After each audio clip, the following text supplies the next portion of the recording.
अस्सलाम वालेकुम welcome back. Student हम पढ़ रहे थे मस्कुलर टिश्यू के बारे में। बेसिकली हमने एनिमल टिश्यू स्टार्ट किया हुआ था। एनिमल टिश्यू में हमने इंट्रोडक्शन पढ़ी, फिर हमने एपिथेलियल टिश्यू पे एक वीडियो बनाई, फिर हमने पढ़ी इसकी कनेक्टिंग टिश्यू। आज का जो हमारा टॉपिक है वो है muscular tissue. Muscular tissue is a type of tissue responsible for movement and support. ये एक ऐसा टिश्यू है जो मूवमेंट के लिए रिस्पॉन्सिबल है और सपोर्ट के लिए। हमारी बॉडी को जो सपोर्ट प्रोवाइड करेंगे, हमारी बॉडी जो मूवमेंट करेगी, इसके लिए रिस्पॉन्सिबल कौन है?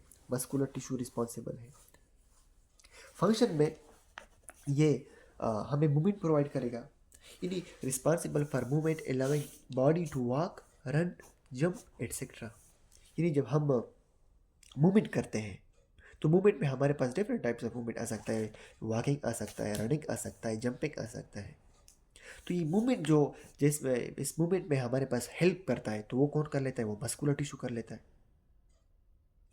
और फिर मस्कुलर टिश्यू में हमारे पास जो दूसरा फंक्शन है वो सपोर्ट है। यानी इस मूवमेंट के दौरान या रनिंग के दौरान डिफरेंट ऑर्गन्स में दरमियान जो सपोर्ट होती है, जो एक दूसरे को सपोर्ट करते रहते हैं, तो वो कौन कर लेता है? वो मस्कुलर टिश्यू कर लेता है।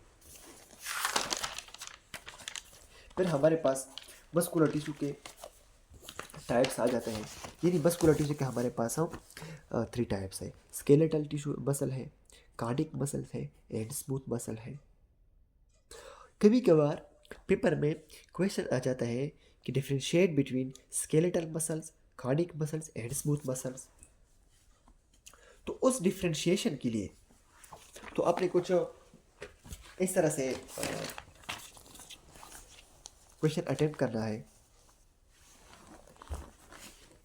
आपने एक लाइन अपने लिए लिखी थी है इन तीनों के दरमियान, ताकि ये डिफरेंशिएट हो सके। हमारे पास डिफरेंट हेडिंग्स बनी बनाई है। एक है हमारे पास इसका लोकेशन। इन स्केलेटल मसल जो एक्चुअली मस्कुलर टिश्यू का टाइप्स है, ये कहाँ पे पाए जाते हैं? स्मूथ मसल कहाँ पे पाए जाते हैं और कार्डिक मसल कहाँ पे पाए जाते हैं? जो स्केलेटल मसल होते हैं वो थ्रू आउट द बॉडी होते हैं, जो बोन्स के साथ और कार्टिलेज के साथ अटैच होते हैं। जबकि जो स्मूथ मसल होते हैं वो हॉलो ऑर्गन यानी डाइजेस्टिव ट्रैक्ट होते हैं। हमारा जो डाइजेस्टिव ट्रैक्ट है, हमारा जो यूरिनरी ट्रैक्ट है, हमारा जो रिस्पायरेटरी ट्रैक्ट है, ये सारे हॉलो ऑर्गन्स हैं, हॉलो ट्रैक्ट है। तो इसको यह यहाँ स्मूथ मसल यहाँ पे पाई जाती है। और cardiac muscle, cardiac heart, cardia हम कहते हैं हार्ट को, तो ये बेसिकली हार्ट पे पाए जाते हैं। अब इसकी अपीयरेंस क्या है? यानी जो स्केलेटल मसल को माइक्रोस्कोप में या मैं बुक में देखूं या किसी कुछ इसको मैं देखूंगा, तो इसमें मुझे क्या क्या चीज़ें नज़र आएगी? तो इसकी अपीयरेंस कुछ यूँ होगी, इसमें स्ट्रेशन पाई जाती है। और ये नॉन स्ट्रेटेड है और कार्डिक मसल भी स्ट्रेटेड है। स्ट्रेशन जो हम कहते हैं रेशा नुमा या इस तरह, अगर आप स्मूथ मसल्स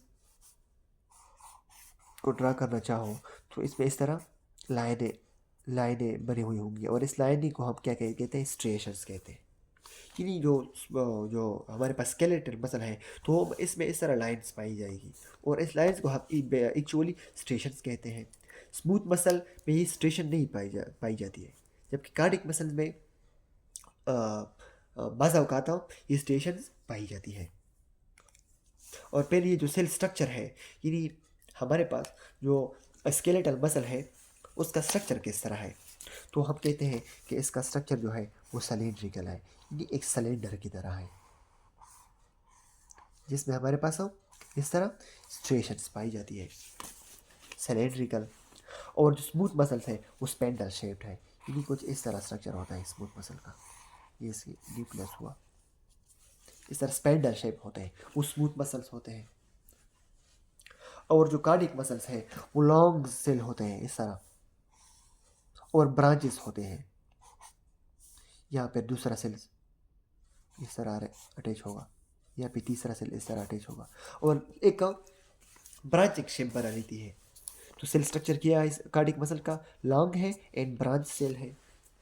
और इन मसल को कंट्रोल इसके लिए जो हमारे पास नर्वस टिश्यू है, तो वो कौन सा नर्वस सिस्टम है? नर्वस टिश्यू ने जो एक सिस्टम बनाया है जिसको हम नर्वस सिस्टम कहते हैं, तो स्केलेटल मसल को सोमेटिक नर्वस सिस्टम कंट्रोल करता है, जबकि स्मूथ मसल को ऑटोनॉमिक नर्वस सिस्टम कंट्रोल करता है, और कार्डिक मसल को भी ऑटोनॉमिक नर्वस सिस्टम कंट्रोल करता है। अब ये ऑटोनॉमिक नर्वस सिस्टम वो वहाँ पे पाई जाती है जिसमें हमारी कंट्रोल ना हो। यदि हमारे ब्लड के फ्लो पे हमारी कंट्रोल है, नहीं है। हार्ट बीट पे, हार्ट हमारे पास जो हार्ट बीट करता है 72 टाइम्स पर मिनट, इस पे हमारी कंट्रोल है, नहीं है। तो इस सब को कौन कंट्रोल करता है? ऑटोनॉमिक नर्वस सिस्टम कंट्रोल करता है। जिस तरह डाइजेस्टिव ट्रैक्ट की मैंने बात की, हमारे बॉडी के अंदर जब डाइजेशन होती है तो उस पर हमारी कंट्रोल होती है, नहीं होती। तो हर उस एक्टिविटी में जिसमें हमारी कंट्रोल नहीं होती, उसको कंट्रोल कौन करेगा? वो ऑटोनॉमिक नर्वस सिस्टम को कंट्रोल करेगा। और autonomic nervous system smooth muscles को कंट्रोल करते हैं और कार्डिक मसल को कंट्रोल करता है।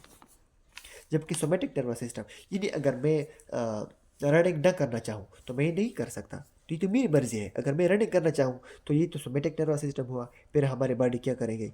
नर्वस सिस्टम इसको कंट्रोल करेगा कि हाँ आप रनिंग कर सकते हो, यानी आप दौड़ सकते हो। मैं तेज़ दौड़ता हूँ, ये तो अ, ये मेरी मर्जी है कि मैं तेज़ दौड़ता हूँ या स्लो दौड़ता हूँ।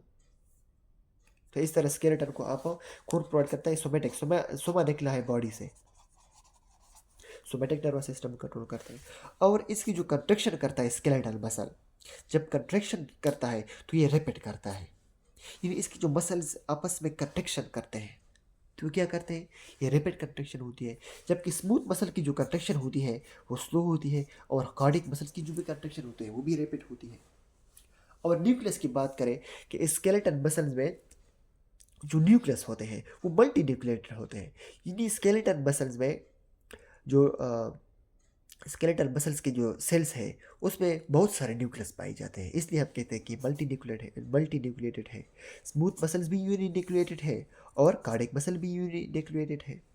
और ब्रांचेस, यानी स्केलेटल मसल्स ब्रांचेस नहीं है, इसके दरमियान ब्रांचेस नहीं पाई जाती, अनब्रांच्ड है। स्मूथ मसल भी अनब्रांच्ड है, जबकि कार्डिक मसल्स ब्रांच्ड है। मैंने कहा ना कि इस तरह ब्रांचेस स्ट्रक्चर होती है,